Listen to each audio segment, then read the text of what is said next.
The night my husband told me I wasn't rich enough to attend his company gala, I smiled. Not because his words didn't hurt. They did. They hurt more than anything he'd ever said to me. But I had no idea. Those words would eventually become the reason his entire career collapsed.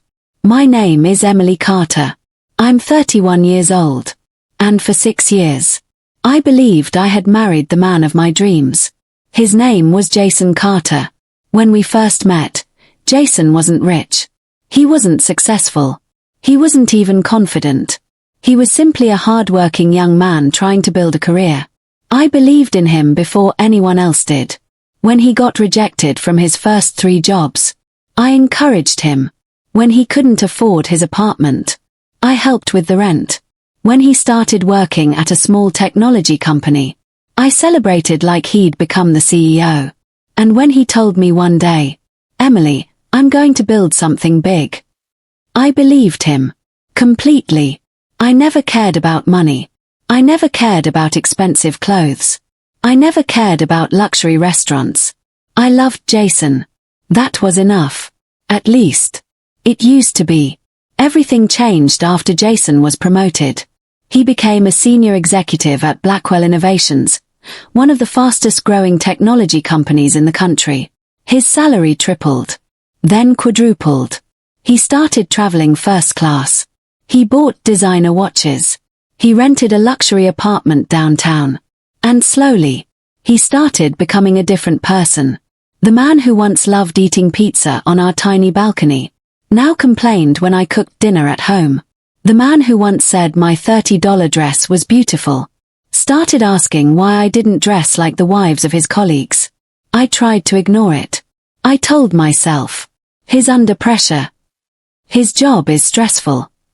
Success changes people. I kept making excuses for him. Until the company gala. It was a Friday evening. Jason came home carrying a black garment bag. I smiled. "What's that?" "My tuxedo." "Oh." I walked toward him. "When is the gala?" "Saturday." I smiled. "Great. I'll start looking for a dress." Jason suddenly stopped. Then he laughed. Not warmly. Almost mockingly. "You're not coming." I stared at him. "What?" "The gala." "I'm your wife." "I know." "So?" He sighed. "Emily, it's a corporate event." "I understand." "No, you don't." He placed the garment bag on the couch. "Executives bring people who fit the environment." I looked at him. "What does that mean?" He avoided my eyes. "It means..." He hesitated. Then finally said it. "You're too poor to attend." The room became silent. I thought I had misheard him. "What?" "You heard me." I stared at my husband. The same man who had once borrowed money from me for groceries was now telling me I was too poor to stand beside him. "I would embarrass you." He looked uncomfortable. "People at my level don't bring wives who wear discount clothes." I looked down at my simple sweater, then back at him. "You used to love these clothes." "That was before." "Before what?" "Before I became successful." Those words destroyed something inside me. I didn't argue. I didn't cry. I simply walked into our bedroom, opened my closet, and sat on the edge of the bed.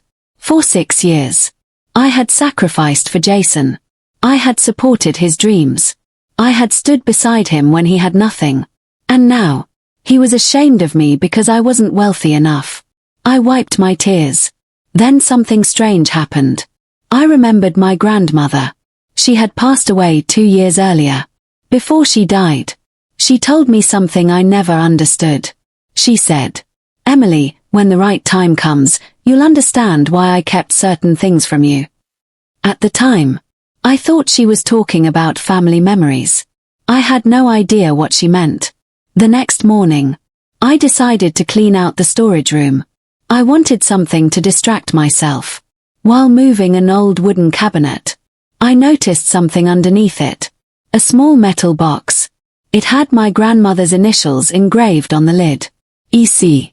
My hands started shaking. I opened it. Inside was an old envelope. My name was written on it. Emily, open only when you are ready. I sat on the floor, then opened the envelope. Inside was a letter. My grandmother had written, Emily, you were always more interested in people than money. That is why I trusted you. I continued reading. Then I reached a sentence that made my heart stop. You are the legal beneficiary of the Blackwell Family Trust. I stared at the page. Blackwell. That was Jason's company. I thought it was a coincidence. Until I found another document. An old investment certificate. The company name was clearly printed on it. Blackwell Innovations. And beneath it, my grandmother's name. She had invested in the company decades ago. But that wasn't the shocking part. The certificate showed that her shares had never been sold. They had been placed into a private trust. And according to the attached document, I was the beneficiary. I immediately called the law firm listed on the paperwork. A man named Daniel Reed answered. When I gave him my grandmother's name, there was a long silence. Then he asked, Mrs. Carter, where did you find those documents? In my grandmother's box. Another pause. Have you told your husband? No. Good. My heart started beating faster. Why? His voice became serious. Because your husband has been trying to find those documents for almost 2 years. I froze. What? I can't discuss the details over the phone. Mr. Reed. Come to my office Monday morning. Please. There's something you need to know about Blackwell Innovations. What? He lowered his voice. Your grandmother didn't simply invest in that company. She saved it. I stared at the phone. Suddenly, Jason's promotion, his obsession with money, his strange questions about my grandmother, his anger whenever I mentioned her estate, everything began making sense. And then Daniel said one final sentence. Emily, if your husband discovers what you now know. He paused. You may be in more danger than you realize. I looked toward the bedroom. Jason was still asleep. Tomorrow night. He was going to attend the company gala without me. He thought I was too poor to stand beside him. He had no idea. I might actually own the company he was so proud of. I barely slept that night. Every time I closed my eyes, I heard Jason's voice again. You're too poor to attend. But now, his words didn't hurt the same way. Because I knew something he didn't. The woman he was ashamed of might have been the reason his company existed in the first place. Monday morning, I arrived at Daniel Reed's law office. He was waiting for me with 3 thick folders on his desk. He stood when I entered. Mrs. Carter. Please call me Emily. He nodded. Emily, before we discuss the trust, I need you to understand something. What? Your grandmother didn't want you to know about this until you were financially independent. I frowned. Why? Because she knew your family. My family. Especially your husband. My heart sank. What did she know about Jason? Daniel opened the first folder. Inside was an old photograph. My grandmother was standing beside 2 men. One of them was Richard Blackwell, the founder of Blackwell Innovations. The other was Jason's father. I stared at the photograph. Why are they together? Daniel answered. Because your grandmother helped Richard build the company. He explained everything. 30 years earlier, Richard Blackwell had an idea for a technology company, but he had almost no money. Banks refused to finance him. Investors didn't believe in his idea. Then my grandmother stepped in. She invested almost all of her savings. She didn't just provide money. She helped negotiate the original contracts. She protected the company from bankruptcy. And in exchange, Richard gave her a large ownership stake. But my grandmother never wanted public recognition. She wanted the company to succeed. Years later, Richard created a private trust. The shares were placed inside it. And when my grandmother died, The trust passed to me. I stared at Daniel. How much of the company do I own? He hesitated. 28%. I nearly dropped the folder. 28%. That wasn't a small investment. That was one of the largest private ownership stakes in the company. Why doesn't anyone know? Because your grandmother kept it private. Does the CEO know? Daniel nodded. Yes. Who is the CEO? He looked at me. David Blackwell. Richard's son. I knew the name. I'd seen him in business magazines. He was one of the most respected CEOs in the country. And suddenly, I understood something. If David knew about my ownership, why hadn't he contacted me? Daniel looked at me. Because your grandmother instructed him not to. Why? She wanted to see what kind of person your husband would become once he gained power. I froze. My grandmother was watching Jason. Yes. For how long? Almost 5 years. Daniel opened another folder. Inside were reports. Jason's salary. His promotions. His expenses. His company bonuses. His business dealings. Even his communications with senior executives. I stared at the documents. Why was he being monitored? Daniel said. Because your grandmother suspected someone was trying to access the trust. Who? He pointed to one report. Jason Carter. My stomach tightened. But he didn't know I owned the shares. Perhaps not. Then why? Because he knew your grandmother had significant investments in Blackwell. I remembered something. 2 years earlier, Jason had asked me, do you know how much your grandmother left? I had told him I didn't know. He had seemed strangely disappointed. At the time, I hadn't thought anything of it. Now, I understood. Daniel showed me an email. It was from Jason to a company executive. The subject line was, Emily Carter, trust information. My hands started shaking. I read the email. Jason had asked whether my grandmother's estate documents contained any information about Blackwell ownership. He had written, Emily doesn't understand financial matters. If there is anything valuable in the estate, I need to know. I stared at the screen. He had been investigating my inheritance behind my back. Not because he wanted to protect me. Because he wanted access to it. Then Daniel showed me something worse. A second email. This one was sent 6 months earlier. Jason had written, if Emily becomes aware of her ownership, it could complicate my future position. I looked at Daniel. My future position. Daniel nodded. Jason has been trying to become Chief Operating Officer. Suddenly, everything made sense. Jason wasn't embarrassed by my clothes. He was afraid of me. If I discovered my ownership, I could potentially influence the company. And if I told the CEO what Jason had been doing, his career could disappear overnight. That afternoon, I asked Daniel one question. What exactly can I do with my shares? He smiled. More than you realize. Can I attend company meetings?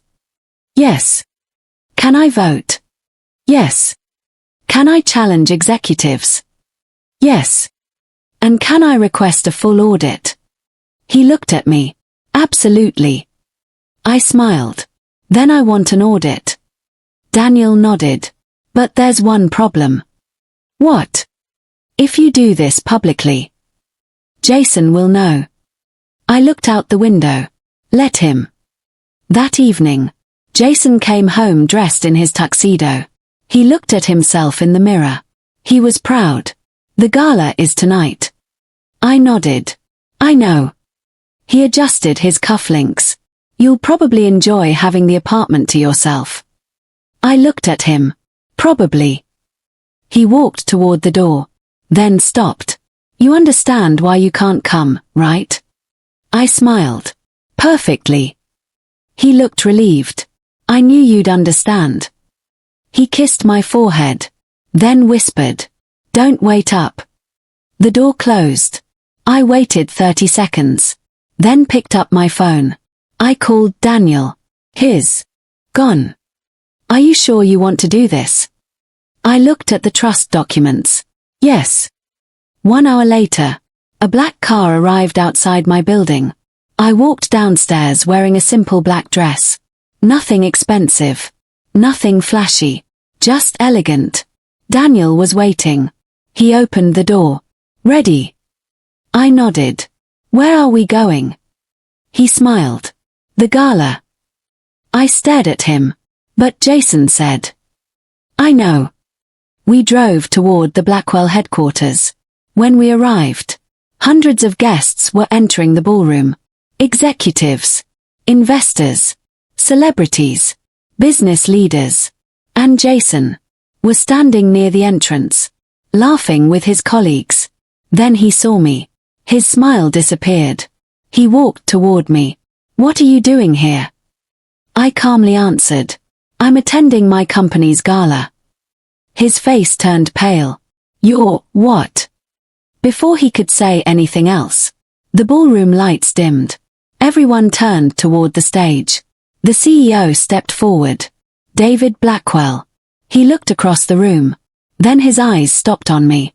He smiled and said, Ladies and gentlemen, I'd like to introduce you to Emily Carter. He paused, then added, the newest controlling voice in this company. Jason stared at me in horror, and David continued, and the woman who owns the trust that has protected Blackwell Innovations for 30 years. The entire ballroom erupted in whispers. Jason couldn't move. But David wasn't finished. He turned toward Jason, then said, Emily, there's something you should know about your husband. The room became completely silent. The ballroom went completely silent. Hundreds of people were staring at me. But I wasn't looking at them. I was looking at Jason. His face had lost all its color. David Blackwell stood beside me on the stage. Then he said, Emily, there's something you should know about your husband. Jason immediately stepped forward. David, this isn't the place. David didn't even look at him. Instead, he turned toward the audience. Actually, Jason. It is exactly the right place. A huge screen behind us suddenly turned on. The first document appeared. A confidential company report. Jason froze. I looked at David. What is that? He quietly answered. An internal investigation. I looked back at the screen. The report contained Jason's name. And beside it, several suspicious financial transactions. Jason rushed toward the stage. Turn that off. David raised one hand. Security immediately stepped forward. Jason stopped. David, we can discuss this privately. David looked at him. We already did. When? 3 weeks ago. Jason's face changed. I stared at him. What happened 3 weeks ago? David looked at me. We discovered that someone had been attempting to access confidential information about the Blackwell Trust. My heart started racing. Who? David didn't answer.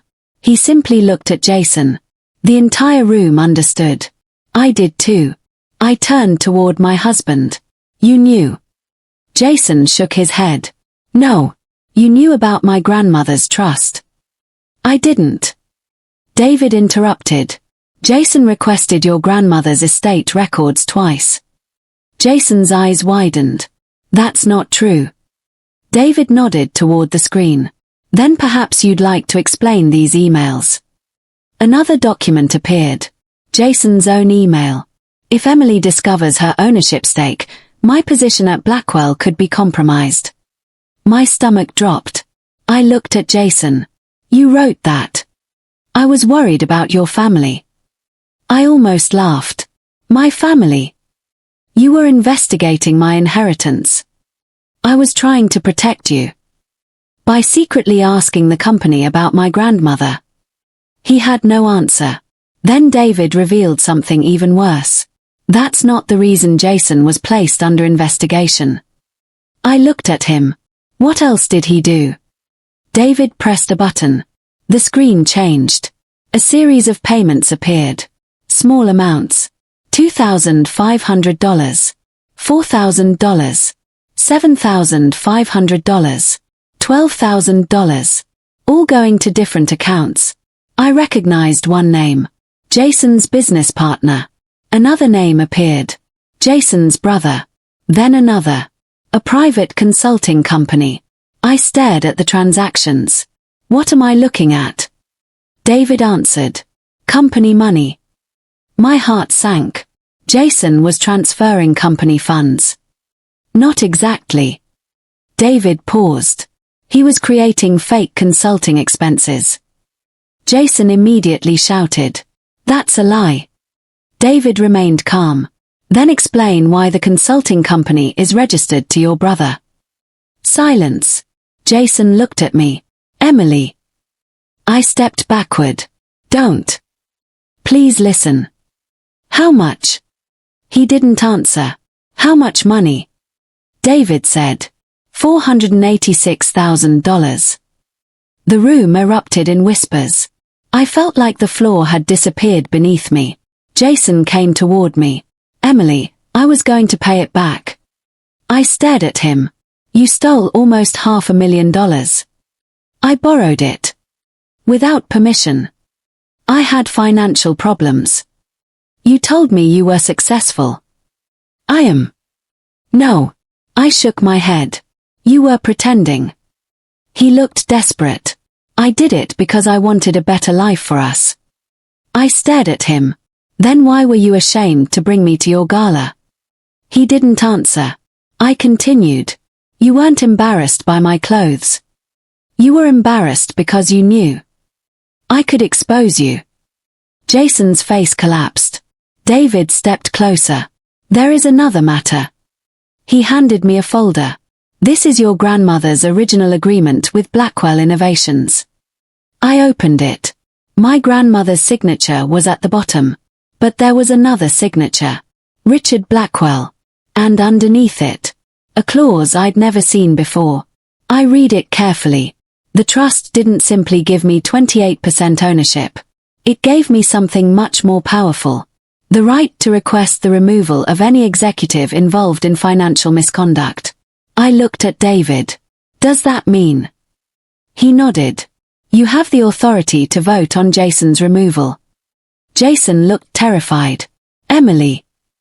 I closed the folder. I don't want revenge. He looked relieved. Then I continued. I want accountability. The gala continued. Without Jason. Security escorted him outside. His colleagues watched in silence. The man who had spent years trying to impress them was now walking out under investigation. But my revenge wasn't about humiliating him. I wanted to know why he'd changed. So after the gala, I went home. Jason wasn't there. His phone was still on the kitchen counter. I didn't touch it. I didn't need to. Because the investigators already had access to everything legally. The next morning, Daniel called me. Emily, we found something. What? Jason wasn't acting alone. My heart tightened. Who else? Someone inside the executive board. Who? He hesitated. Your husband's mentor. I knew the name immediately. Thomas Reed. Thomas had helped Jason get his first position at Blackwell. He had always been kind to me. He had even told me once. Jason is lucky to have a wife who believes in him. Now, I wondered if those words had ever been sincere. Daniel sent me the investigation file. Thomas had approved several of Jason's questionable expenses. He had also deleted internal warnings. And then I found something that shocked me even more. A message between Thomas and Jason. Once Emily's trust is transferred, we'll have enough voting power to control the company. I stared at the screen. They hadn't just wanted my money. They wanted my shares. If they could manipulate me into signing the trust away, they could control Blackwell Innovations. And Jason's gala rejection suddenly made sense. He had been trying to separate me from the company. He wanted me to believe I was worthless, poor, unimportant. Because if I knew my true power, I'd never sign anything. That evening, Jason finally came home. He looked exhausted. He stood in the doorway. Emily. I looked at him. Where were you? With my lawyer. I figured. He slowly walked toward me. I know I hurt you. Yes. I know I lied. Yes. But there's something you don't understand. What? He looked terrified. Thomas is planning to take the company from you. I stared at him. You mean from me? He nodded. I was wrong. You were. I thought I could control everything. You couldn't. I thought money would solve everything. It didn't. He looked at me. Emily. What? Thomas knows about the trust. I froze. How? Jason whispered. Because he was the one who told me about it. Suddenly, everything changed. Jason wasn't the mastermind. He was part of the plan. But someone else had been pulling the strings. And that person had been sitting inside Blackwell's executive board. For years. I looked at Jason. Then why are you telling me now? His eyes filled with tears. Because Thomas just tried to kill me. I froze. What? Jason reached into his pocket. He pulled out a small envelope. Inside was a photograph. Thomas Reed. Standing beside a black car. And in the background was my grandmother. The photograph had been taken 20 years ago. I stared at it. Then I noticed the date. My grandmother had taken that photograph just weeks before she created the trust. And on the back, she had written 4 words. Never trust Thomas Reed. I couldn't stop staring at the photograph. My grandmother, Thomas Reed, and the warning written on the back. Never trust Thomas Reed. I looked at Jason. Where did you get this? Thomas gave it to me. Why? He wanted me to understand that he had been watching your family for years. I felt a chill. Why would he care about my grandmother? Jason sat down. Because your grandmother knew what he had done. What? Jason swallowed. Thomas wasn't always an executive at Blackwell. Then what was he? He was Richard Blackwell's accountant. I stared at him. And? He stole money. My heart stopped. How much? Millions. Jason explained that 25 years earlier, Thomas had secretly moved money from Blackwell's early investment accounts. Richard discovered it. But before he could take Thomas to court, my grandmother intervened. She recovered much of the missing money. She forced Thomas to sign an agreement. In exchange for avoiding criminal charges, Thomas had to leave the company. But he didn't disappear. He waited. Years later, he returned under a different position. And slowly, he rebuilt his influence. My grandmother knew. That's why she created the trust. She wanted someone trustworthy to eventually control the shares. Someone Thomas couldn't manipulate. Me. I looked at Jason. Why didn't you tell me? He looked down. Because I was greedy. At least. He finally admitted it. I thought if I helped Thomas, I'd become COO. You sold me for a promotion. I know. You lied to me. I know. You called me too poor to attend your gala. He closed his eyes. I was ashamed. I stood up. Good. He looked at me. Because now. I'm ashamed that I ever trusted you. The next morning, I met David and Daniel at Blackwell headquarters. We went directly to the boardroom. Thomas Reed was already there. He smiled when he saw me. Emily. I didn't smile back. Mr. Reed. He stood. I'm glad we can finally meet properly. We've met before. He laughed. Of course. I placed the photograph on the table. His smile disappeared. For the first time, I saw fear in his eyes. You recognize it? He didn't answer. Daniel placed the trust documents beside it. Then David placed the financial records on the table. Thomas looked at everything. You don't understand what you're doing. I replied. I understand enough. Thomas leaned back. Your grandmother destroyed Richard's company once. David immediately corrected him. She saved it. Thomas laughed. That's what she wanted everyone to believe. I looked at him. What really happened? He stared at me. Your grandmother wasn't protecting Blackwell. Then what was she protecting? You. Silence. Thomas continued. She knew that one day the company would become valuable. And she knew people would try to take it. People like you. He smiled. People like me. Then Thomas revealed his plan. He had been trying to manipulate Jason for years. He convinced him that Emily's inheritance could make them powerful. He encouraged Jason to investigate the trust. He helped Jason create fake expenses. And he planned to force me into signing away my shares. But there was one problem. I had already discovered the truth. Thomas stood up. You're making a mistake. I shook my head. No. You need me. Blackwell needs someone trustworthy. Your husband betrayed you. I know. David doesn't know how to handle the board. I'll help him. And you? What about me? You have no experience. I smiled. Neither did my grandmother when she saved this company. Thomas went silent. David stood. Thomas Reed, effective immediately, your executive authority is suspended. Thomas stared at him. You can't do that. David looked at me. Actually, she can. Thomas's face hardened. I opened the trust agreement. My grandmother gave me voting authority over misconduct cases. Daniel nodded. And we have enough evidence. Thomas grabbed the edge of the table. You think you've won? I looked directly at him. No. Then why are you smiling? Because I'm not fighting you anymore. He frowned. I'm documenting everything. The investigators arrived that afternoon. Thomas was questioned. His financial records were seized. His old accounts were reopened.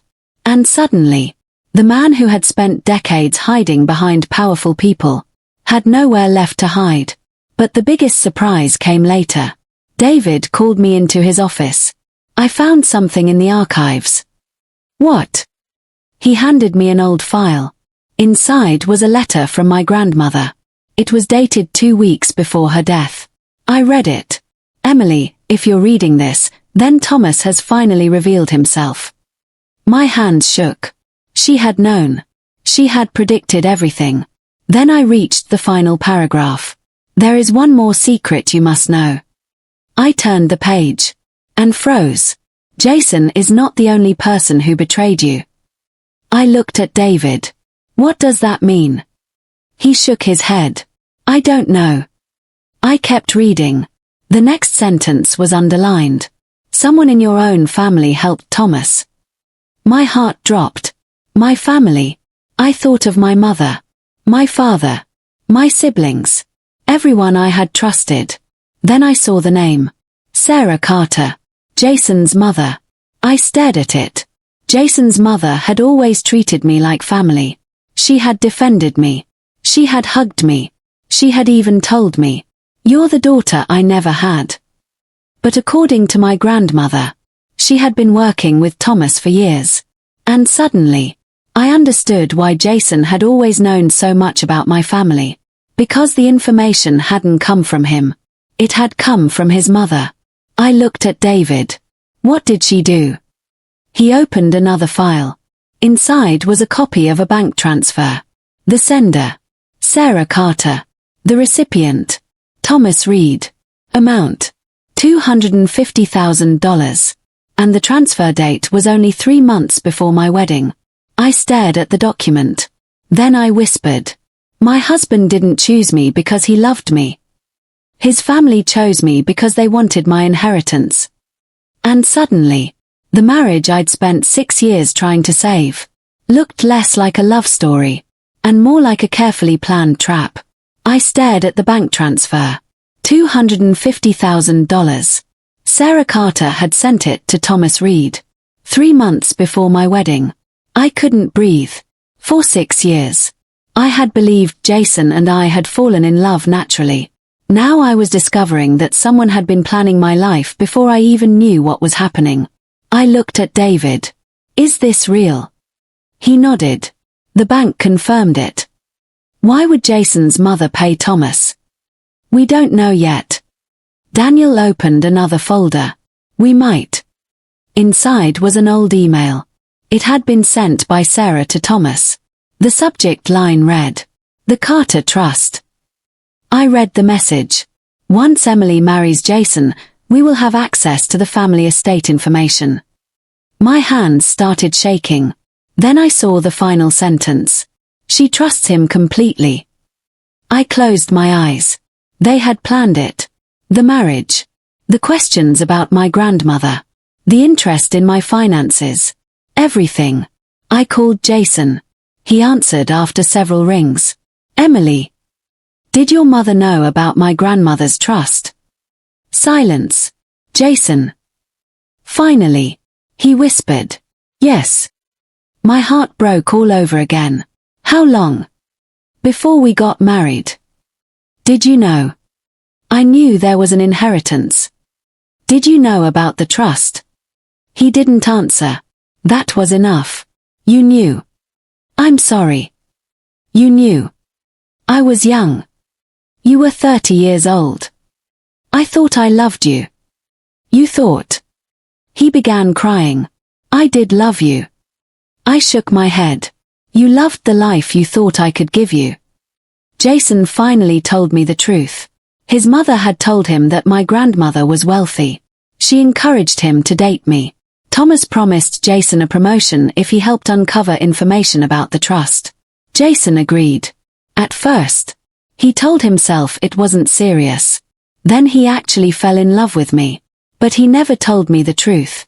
Because by then, he was afraid of losing everything. So he kept lying. Year after year. And eventually, his lies became more important than our marriage. I asked one final question. Why did you tell me I was too poor to attend the gala? He was silent for a long time. Then, Thomas told me you were going to be there. What? He knew David was planning to reveal your ownership. My heart stopped.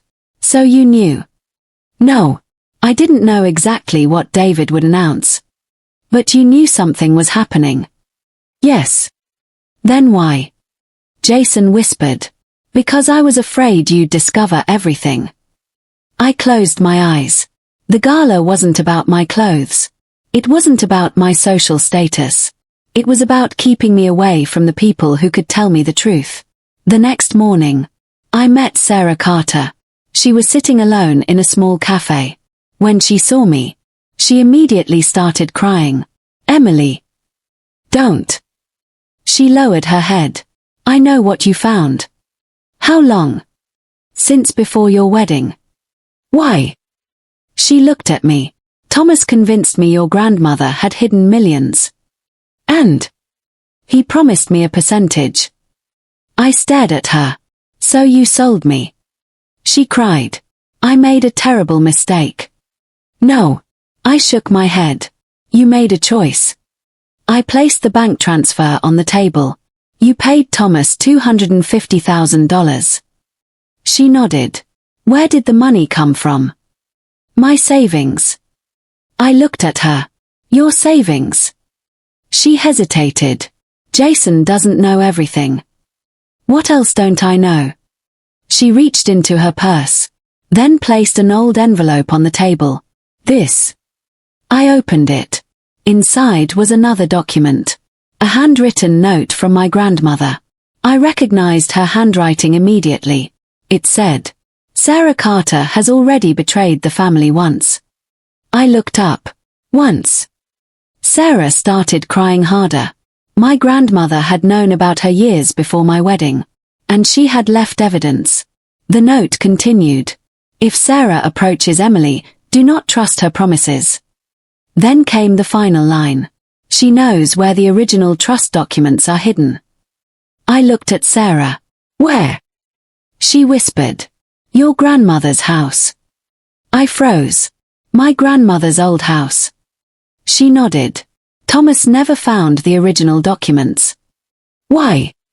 Because your grandmother hid them somewhere only you could find. I remembered the metal box, the old photograph, the letters, but there had to be something else. That afternoon, I drove to my grandmother's old house. It had been empty for 2 years. Dust covered the furniture.